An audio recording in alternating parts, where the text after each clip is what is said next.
Imagine the deepest, darkest night in the Ozark Hills, where the silence is shattered not by a scream, but by the thunder of hooves.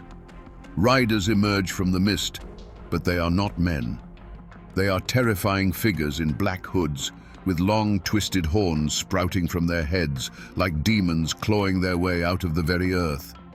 The newspapers called them vigilantes. The outlaws called them monsters. But their neighbors called them something else: the bald knobbers. But here is the bone-chilling question history has tried to bury. What happens when the men who promise to save you from the darkness become the darkness itself? Today, we will separate the legends from the facts and find out what really happened when good men put on the devil's mask. To understand the firestorm that was coming, you first have to understand the land that would become its kindling. The Ozark Mountains of southern Missouri in the 1880s were a world unto themselves. This wasn't the manicured countryside of the East. This was a rugged, isolated land of deep hollows, limestone bluffs, and spring-fed creeks that ran clear as glass. It was a beautiful but unforgiving place, settled by fiercely independent Scots-Irish families who asked for little more than to be left alone to work their small farms and raise their children. Life here was governed by the seasons, not the clock. Men like Nat Kinney were pillars of this community. A giant of a man, a Union Army veteran with a booming voice, he was seen as a leader long before he ever took the title. You could find him at his general store, a place that smelled of coffee, leather, and kerosene, where he'd extend credit to a family down on their luck. You had decent, church-going folk, families who believed in hard work and the word of God, whose greatest dream was simply a good harvest and a peaceful night's sleep. But peace was a forgotten luxury. The Civil War had not been a distant conflict here. It was a brutal, intimate butchery that pitted neighbor against neighbor. The official surrender in 1865 meant nothing to the hills. The old hatreds didn't die. They just festered, waiting for a new excuse to bleed. The law was a ghost, a corrupt sheriff a full day's ride away who couldn't or wouldn't do a thing to help. In this vacuum, a new power had risen. A loose confederation of outlaws, horse thieves, and murderers, led by the notorious Taylor and Matthews clans, ran Taney County as their personal kingdom. They mockingly called themselves the Anti-Law and Order League. For the ordinary farmer, life became a waking nightmare. Livestock vanished in the night, stores were robbed in broad daylight, and families were terrorized into silence. Every sunset brought a fresh wave of fear. Every knock on the door could be a gang of thugs demanding food or whiskey. The people were pushed to the absolute edge, praying for a savior. But they were about to learn a hard lesson. In the Ozark Hills, when you pray for a savior, you have to be careful what kind of angel answers your call. The roots of this conflict ran deeper than any single crime. They were anchored in the very bedrock of the Ozarks. The families who settled these hills, the Scots-Irish, didn't come here seeking gold.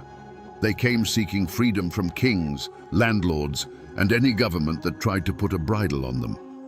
They carved their lives out of the wilderness with an axe and a rifle, and the land they claimed wasn't just property, it was a declaration of independence. This patch of earth, this creek bottom, this ridge, it was a legacy paid for in sweat, heartbreak, and blood. To threaten a man's land was to threaten his soul. But the most poisonous memory, the wound that never healed, was the Civil War. Here, it wasn't a war of uniforms and battlefields. It was a war of ambush and arson, fought between neighbors. Pro-Confederate bushwhackers and pro-Union jayhawkers turned the Ozarks into a slaughterhouse. A man might see the neighbor he'd helped raise a barn with the year before, riding toward his home with a torch in his hand. The official surrender at Appomattox was just a whisper from a world away. In these hills, the war never truly ended. It just went quiet. The hatreds were passed down from father to son like a family Bible. The Anti-Law and Order League wasn't born in a vacuum. It was the direct descendant of the bushwhacker gangs. Families like the Taylors and the Matthews had ridden for the Confederacy, and they saw the post-war government as a hostile occupying force. For them, robbing and terrorizing their old unionist neighbors wasn't just crime, it was a continuation of the war. They were settling old scores that the history books said were already settled. In this land, a family name was a heavy thing. It was your history, your allegiance, and your honor, all rolled into one. To be a Taylor or a Matthews meant you remembered the wrongs done to your kin during the war, and you never, ever let them go unavenged. To be a Kinney, a proud Union veteran, meant you believed in order, in the flag, and in the idea that the war was over and the law should be respected. The coming storm wasn't just about crime. It was the ghosts of the Civil War rising from their shallow graves, ready to fight one last time. The ground wasn't just fertile for a feud, it was salted with the blood of the last one. In a place as small and tight-knit as Taney County, there was no neutral ground. Friendships that had weathered droughts and hard winters now fractured under the weight of a single whispered question: are you for Kinney, or are you against him? The general store, the church, the blacksmith shop, these weren't just places of commerce or worship anymore. They were listening posts where every word was weighed and judged. Siding with the outlaws could get your barn burned by reformers.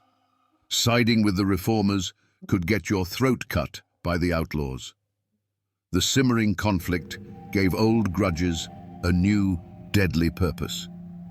A fistfight over a stray hog 10 years prior was suddenly remembered. A bitter argument over a boundary line marked by an old oak tree became a justification for violence. Men who had simply disliked each other for personal reasons now found themselves on opposite sides of a brewing war, giving their private hatred a righteous banner to fly under. The chaos was a perfect cover for settling old scores, and everyone knew it. Whispers became the currency of the hills, and they were poison. A story told at the grist mill in the morning would be a full-blown death threat by the time it reached the far hollows at dusk. Rumors traveled faster than a man on horseback, twisting and growing with every retelling. Did you hear that so-and-so was seen sharing a drink with one of the Taylor boys? Did you hear that man's wife say she thought Kinney was going too far? In this atmosphere, accusation was as good as a conviction, and suspicion was a death sentence waiting to be carried out. And then there were men like William Edens. He wasn't an outlaw. He hated the thieves and killers as much as anyone. But he was a stubborn, honest man who believed that justice delivered from the shadows was just another kind of crime. He spoke out, not in saloons, but in public, arguing that a secret committee of men acting as judge, jury, and executioner was a cure far worse than the disease. To Nat Kinney's supporters, this wasn't principled opposition, it was treason. Edens was marking himself and his family as an obstacle. He was a voice of reason in a world that was rapidly going deaf with rage. The community was no longer a community. It was a tangled web of fear, loyalty, and festering resentments. Every man was sizing up his neighbor, wondering which side he'd be on when the shooting started.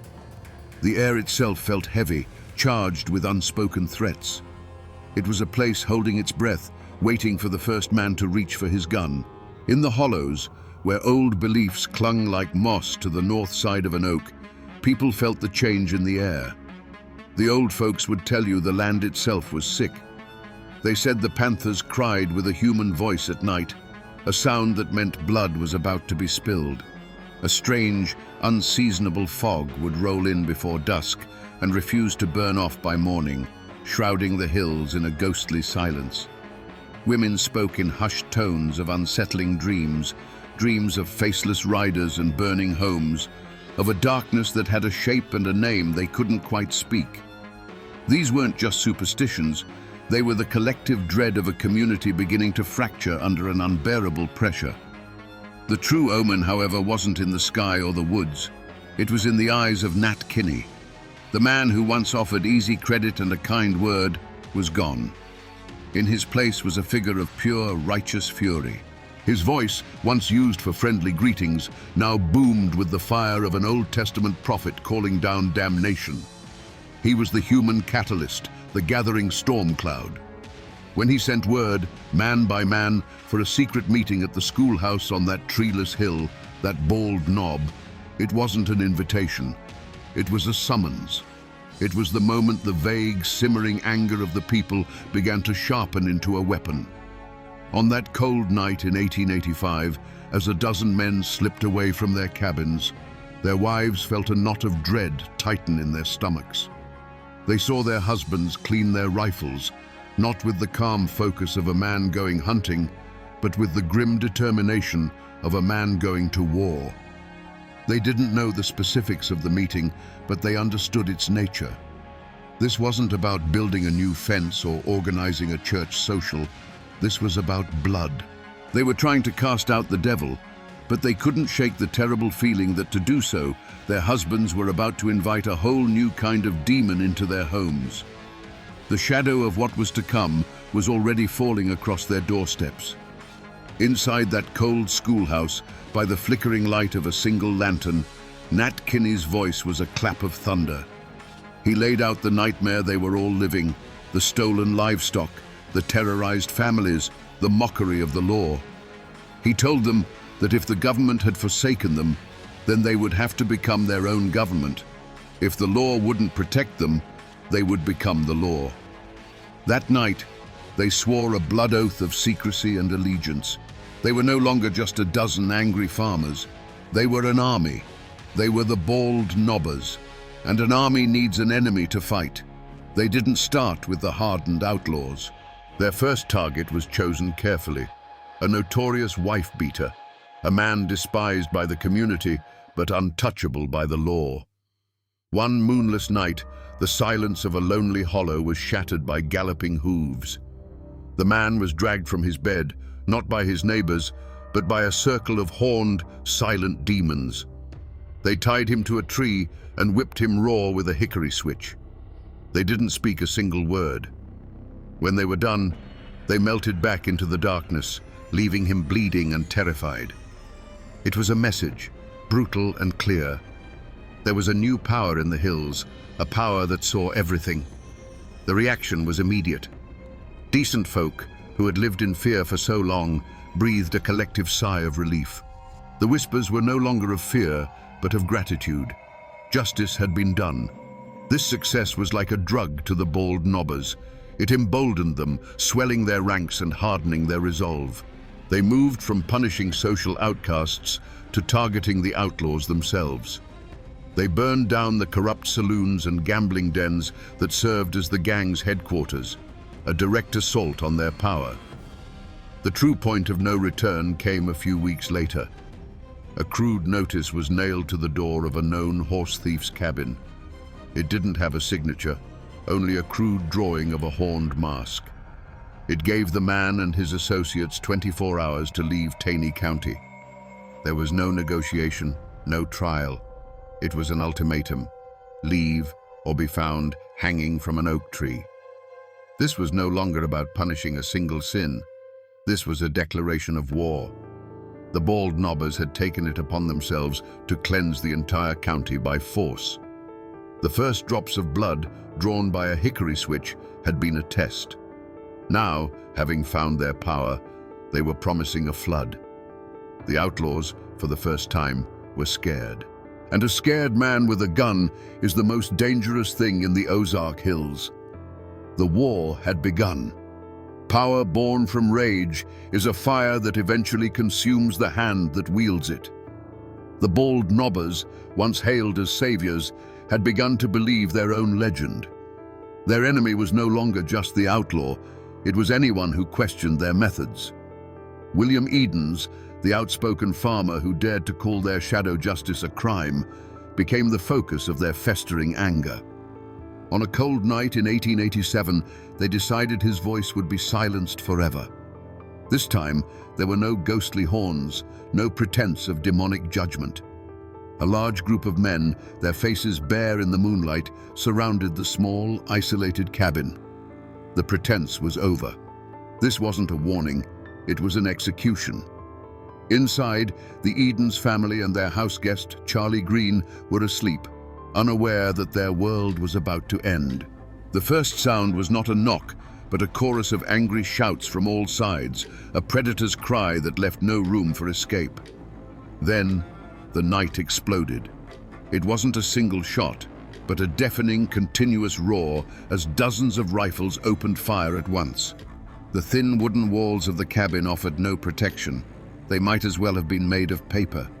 The air filled with the shriek of splintering wood and the high-pitched shattering of the window panes.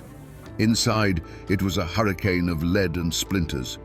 The lantern on the table danced crazily from the impacts before its glass chimney burst, plunging the room into a terrifying darkness pierced only by the muzzle flashes from the tree line. Through the eyes of Edens' wife, it was a nightmare of incomprehensible chaos. She felt a searing pain in her own body as she fell.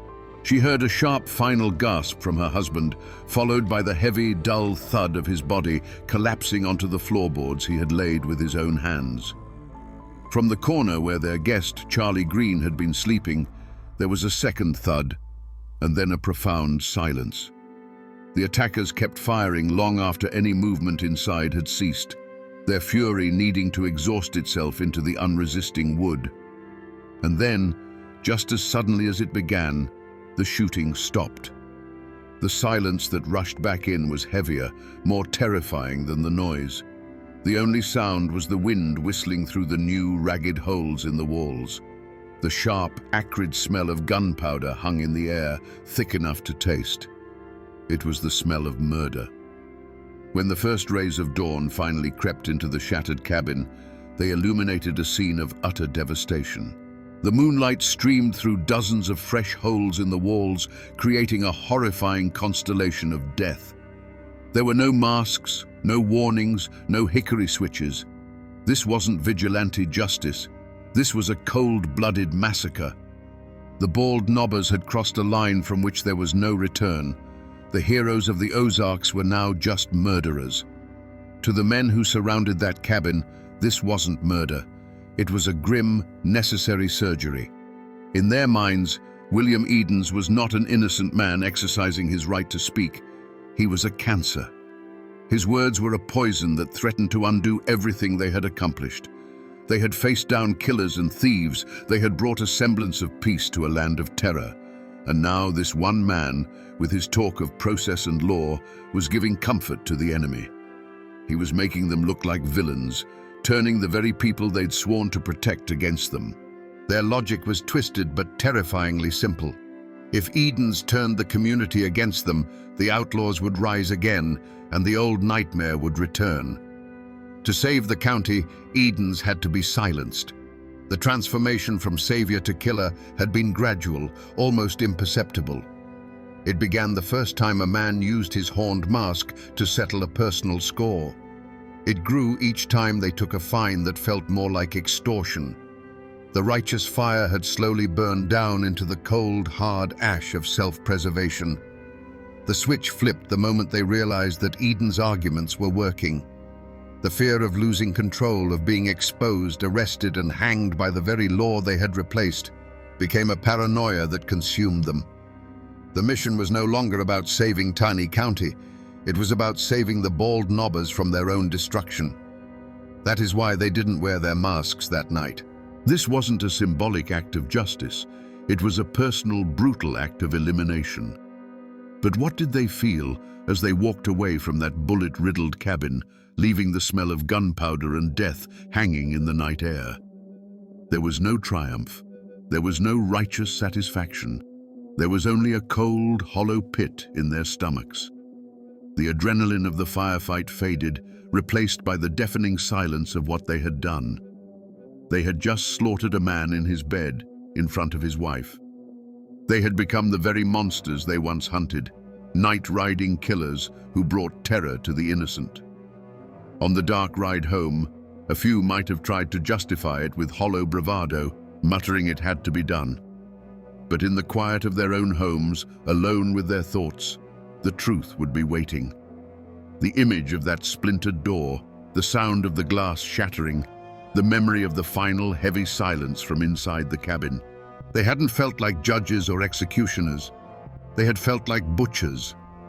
And in that chilling, private moment of self-awareness, they finally understood. The horned mask wasn't something they wore anymore. It was something they had become. The silence that followed the gunfire was a living thing, a heavy blanket of horror that smothered the hollow. Inside the cabin, the cold night air began to creep through the dozens of new holes in the walls, carrying with it the sharp, metallic smell of gunpowder and fresh blood. For what felt like an eternity, the only movement was the moonlight shifting across the floor, illuminating the two still forms and the splintered wreckage of a once peaceful home. But there was a survivor.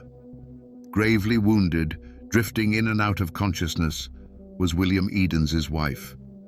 The pain was a fire in her body, but a colder, fiercer fire burned in her mind. The need to bear witness. She could not let them get away with this. She couldn't scream. Her lungs wouldn't obey. So she began to crawl, dragging her wounded body across the floor, past the body of her husband, out the shattered door, and into the freezing mud of the yard. Every foot was an agony, a testament to a will that refused to be extinguished by a volley of bullets. Her destination was the nearest neighbor, a lifetime away in the darkness. When the first neighbors arrived at dawn, summoned by the wounded woman's desperate gasps, they were met with a scene that would be forever seared into their minds. This wasn't the work of outlaws. This was something different, something more terrifying. The sight of William Edens, a good and honest man, lying dead on his own floor, turned the community's stomach. The awe and respect many had held for the bald nobbers curdled into pure, unadulterated horror. They hadn't just killed a man, they had murdered a neighbor in his bed. The news of the Edens massacre was a lit match dropped on a dry tinderbox. It traveled faster than any posse, a wave of shock and revulsion that swept through the Ozark hills. The story was told in hushed, horrified tones at every crossroads and general store. They hadn't worn masks. They had shot the house to pieces. Mrs. Edens had survived. The killers' identities, long whispered in secret, were now spoken openly, names attached to an unforgivable crime. This was too blatant, too savage for even the corrupt local authorities to ignore. The flimsy shield of public support for the bald nobbers had been utterly shattered. The state was finally forced to act. The governor of Missouri, his hand forced by the public outcry, authorized the use of the state militia and hired the famous Pinkerton Detective Agency to hunt the killers down. A substantial reward was offered for their capture, turning friends into potential informants. The hunt was on, not just by a local sheriff, but by the full, vengeful power of the law they had so arrogantly replaced. The hunters had officially become the hunted. The murder of William Edens was not a stone dropped in a pond. It was an earthquake that split Taney County right down the middle. There was no more gray area, no room for neutrality. The invisible lines of allegiance that had been forming for months were now drawn in blood. You were either for the bald nobbers, believing they were the only thing standing between order and chaos, or you were against them, believing they had become a murderous tyranny. The question was whispered over fence posts, argued in hushed tones in the back of the general store, and sometimes settled with fists in the dusty street. Families who had shared pews for generations now glared at each other over the tops of their hymnals, the preacher's words about forgiveness ringing hollow and meaningless. The community, once a source of strength, was now a web of suspicion. Every shadow could hold a spy, and every friendly greeting could be a test. A conspiracy of silence fell over the hills, but it wasn't the silence of ignorance. Everyone knew who pulled the triggers that night. The killers were their neighbors, their cousins, the men they'd helped raise barns with. But to speak that knowledge aloud was to paint a target on your own family's door. Fear was a gag in the mouth of justice. In response to this new terror, an opposition finally took shape. They called themselves the anti-bald nobbers. This wasn't a formal army, but a desperate coalition of the outlaws' families, old enemies of Kinney, and decent men who were simply horrified by the Edens massacre. The hills erupted into a full-scale guerrilla war. A bald nobber's barn would mysteriously catch fire in the night. An anti-bald nobber would be ambushed on a lonely road. Shootouts became common, turning the quiet mountain trails into killing grounds. Amid the terror, there were quiet acts of breathtaking courage. A neighbor, knowing the risk, would leave a basket of food on the porch of the surviving Edens family under the cover of darkness. Another, his conscience finally outweighing his fear, would slip away to meet with the Pinkerton detectives, his whispered testimony the first crack in the wall of silence. But for every act of courage, there was an act of cowardice. Men who knew the truth would provide false alibis for the killers, choosing the bonds of kinship or the safety of their own skin over the rule of law. The community was eating itself alive, and the war for the soul of the Ozarks had begun in earnest. The law that had been a ghost in Taney County for a generation finally arrived, and it arrived as an army. The state militia, disciplined and impersonal, marched into the hills, their blue uniforms a stark contrast to the greens and browns of the Ozarks. Alongside them came the Pinkerton detectives, quiet, observant men in city clothes who missed nothing. They weren't swayed by old loyalties, and they weren't intimidated by local reputations. They brought with them the cold, methodical logic of the ledger book and the arrest warrant. An unlikely and dangerous posse was formed. It was a volatile mix of state troopers, professional detectives, and the raw, vengeful fury of the anti-bald nobbers. For the lawmen, these local guides were a necessary evil, men who knew the secret paths and hidden hollows. For the anti-bald nobbers, this was their chance for revenge, now sanctioned by the state. They hunted their own kin, leading the militia to the doorsteps of men they had known their entire lives. The chase that followed was a brutal ordeal against the land itself. The wanted men were not fools. They were sons of these mountains. They knew every cave, every rock outcropping, every spring that could hide a man. They could melt into the dense woods like smoke.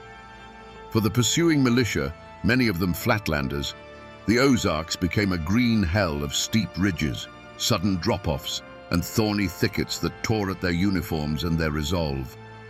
Days turned into weeks of grueling patrols, of false leads and near misses. The mountains, which had been the bald nobbers' fortress, were now their last, desperate sanctuary. But the real weapon that brought them down wasn't the rifle, it was the whisper. The governor's reward money was a powerful temptation, but it was the presence of the militia that truly broke the spell of fear. For the first time, people who knew the truth felt safe enough to speak it. A farmer, his conscience gnawing at him, would secretly meet a detective and trade a name for a promise of protection. A woman, tired of the bloodshed, would leave an anonymous note detailing a hiding spot. One by one, the cracks in the wall of silence began to spread. The end came not in one epic firefight, but in a series of swift, merciless raids. Acting on the new intelligence, the militia would surround a cabin in the pre-dawn darkness, their rifles appearing like a thorny crown around the house. Some men were taken from their beds, blinking in confusion as the cold steel of handcuffs snapped onto their wrists. Others tried to fight, their defiance ending in a brief, desperate exchange of gunfire. A few, run to ground in a remote cave, simply gave up, their faces gaunt with hunger and the knowledge that the game was over. The once feared night riders, the horned demons of the hills, were rounded up by the dozens, their reign of terror ending not with a thunderclap, but with the quiet, final click of a jail cell door. The trials of the bald nobbers were not a quiet legal proceeding. They were the final battle of the war, fought not with rifles, but with testimony and lies. The entire county descended on the small town of Ozark, Missouri, turning it into an armed camp. State militia with bayonets fixed stood guard on the courthouse steps and at the doors, their stoic presence a thin wall against the seething tension in the streets. Inside, the courtroom was packed to the rafters, a stifling, airless space filled with the families of the accused, the families of the victims, and curious onlookers, all watching each other with a mixture of hatred and fear. The air was thicker than summer molasses, heavy with the unspoken threat that the violence outside could erupt within these walls at any moment. This was a clash of two worlds. In the dock sat the accused, hardened hillmen, their weathered faces looking utterly out of place against the polished wood of the court. Facing them was the machinery of the state, slick, confident lawyers from the city whose legal arguments felt like a foreign language in a place where disputes were settled with a handshake or a shotgun. Witnesses were called to the stand, their hands trembling as they swore on the Bible. You could see the terror in their eyes.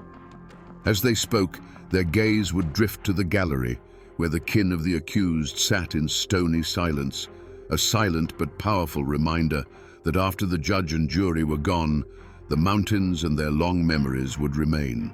Witness intimidation didn't require a single word, only a steady, unblinking stare. The defendants themselves showed no remorse. Led by Dave Walker and his son, they carried themselves not with the shame of murderers, but with the defiant pride of captured soldiers. They rarely looked at the judge or the jury. Their eyes were fixed on their own people in the crowd, a silent exchange of loyalty that defied the authority of the court. In their minds, they were being tried by a foreign power for an act of war, for executing a traitor who threatened their cause. They did not recognize this law, and they would not bow to it, even with the shadow of the gallows falling over them. The great captain, Nat Kinney himself, was not among them in the dock for this final judgment. He had a solid alibi for the night of the Eden's murder and was acquitted in a separate trial, a legal technicality that felt like a dagger in the heart of true justice. The mastermind, the voice that had summoned the demons in the first place, would walk free. The state needed convictions, and it focused its full weight on the men whose triggers had been pulled that night.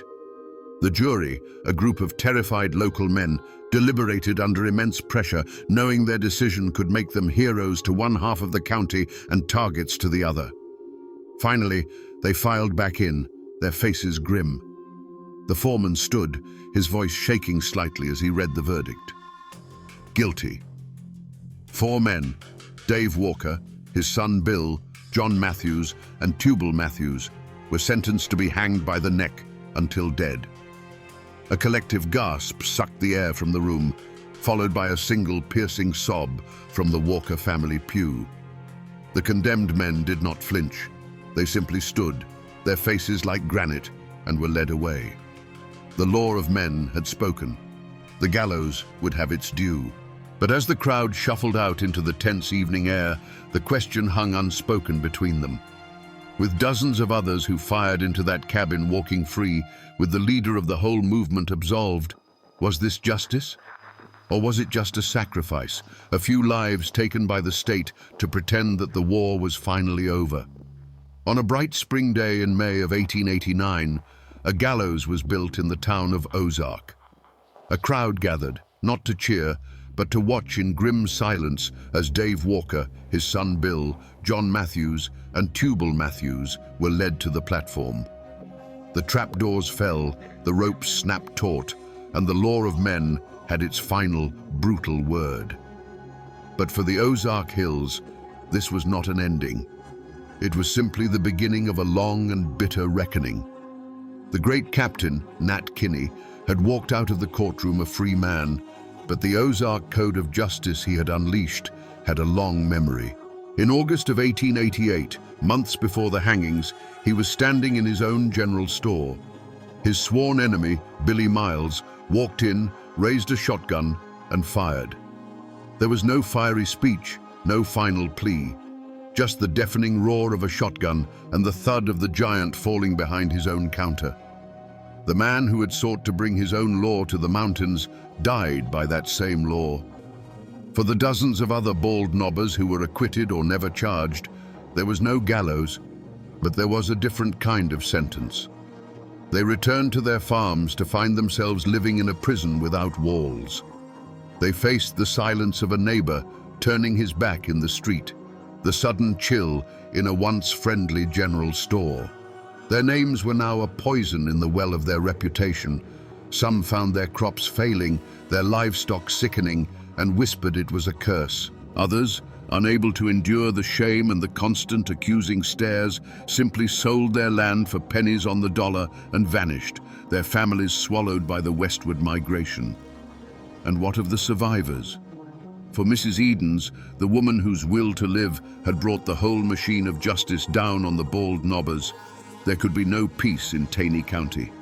Every ridge, every creek, every familiar tree held the ghost of her husband and the memory of that terrible night. The land was tainted. Soon after the trials, she and her family packed what little they had left into a wagon and left the Ozarks forever, becoming refugees from their own home. The creak of their wagon wheels on the dusty road was the sound of a final, heartbreaking goodbye. The community, ripped apart by the violence and the trials, did not heal. It simply scarred over. A thick, heavy blanket of silence was pulled over the whole affair. People stopped talking about it. The names Bald Knobber and Edens became words spoken only in hushed whispers. It was a shared, unspoken agreement to forget. The story was too ugly, the wounds too deep. They buried the history, hoping that if they piled enough dirt on it, the ghosts would eventually stay down. For generations, the official history of Taney County was a story with a missing chapter. But the past never truly dies. It just goes to ground. Today, the descendants of both the Bald Knobbers and the anti-Bald Knobbers still live in those hills. They are farmers, business owners, and teachers. But they carry a heavy inheritance. A name like Walker or Matthews still carries a faint echo of that old war, a history that is rarely, if ever, spoken of aloud. It's a private knowledge, a story kept behind closed doors, because in a place this small, the great-grandchildren of the hanged man might still live just down the road from the great-grandchildren of the men who hanged him. The physical traces are harder to find, but they are there for those who know where to look. The old schoolhouse on the Bald Knob is long gone, reclaimed by the woods. But the hill itself remains, a quiet, windswept place that feels different from the land around it. In the old cemeteries, you can still find the tombstones. There's the grave of Nat Kinney, the murdered captain, and not far away, the final resting places of the men who were hanged. The simple, weathered stones, with just a name and a date, give no hint of the firestorm that consumed their lives. The mountains have quietly swallowed the evidence, leaving only the ghosts. But the story refused to stay buried. In 1907, an author named Harold Bell Wright published a novel called The Shepherd of the Hills. The book was a sensation, one of the most widely read American novels of its time. In its pages, the raw, bloody truth of the Bald Knobbers was sanded down, romanticized, and transformed into a mythic tale of heroic mountain men fighting for justice.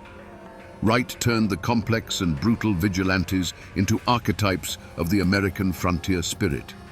He gave the world a legend it could stomach, and in doing so, he cemented the name Bald Knobbers in the nation's memory forever. And then came the final, strangest chapter of their legacy. As tourism came to the Ozarks and the town of Branson began its transformation, the story was sanitized one last time. In the mid-20th century, a family of entertainers started a country music show. Looking for a memorable local name, they chose one that would echo through the hills, the Bald Knobbers Jamboree. Today, tourists clap along to fiddles and laugh at comedians, their family-friendly fun promoted by cartoon figures of men in horned masks. The terrifying night-riding demons of the 1880s have become a brand. The ghost was repackaged and sold, its bloody history washed clean for the sake of entertainment. But if you drive away from the bright lights of the Branson Strip, back into the deep, dark hollows on a moonless night, and turn off your engine, you can still feel it. a silence so deep it feels ancient. And in that silence, you can almost hear the whisper of the wind through the oak trees. People may have forgotten, the novel may have romanticized, and the show may have sanitized. But the mountains remember everything. So we return to the question we asked in the beginning, in the cold, misty dark of the Ozark Hollows. What happens when the men who promise to save you from the darkness become the darkness itself? The story of the Bald Knobbers gives us a chilling and timeless answer. It tells us that the line between a savior and a tyrant is terrifyingly thin, a line drawn not in the dirt, but inside the human heart. It shows us that justice, when stripped of process and mercy, is no longer justice. It is merely vengeance with a righteous name. This is more than just a forgotten tale from the Missouri hills. It is a profoundly American tragedy, a cautionary tale written in blood. It is a story about the indomitable frontier spirit, that fierce, independent streak that demands order in a chaotic world. But it is also a warning about the terrible danger of that same spirit when it becomes convinced of its own infallibility, when good men decide that their rage is the only law that matters. The law may be slow, it may be flawed, and it may sometimes fail us. But the Bald Knobbers stand as a grim, horned monument to the fact that the alternative is a far more terrifying monster. Their story is a lesson that was paid for with lives, with a community torn apart, and with ghosts that still linger in the deep woods. A lesson that the masks we wear to fight monsters have a way of sticking to our skin, and that the abyss, when stared into for too long, always stares back. And now, my friends, you know the rest of the story.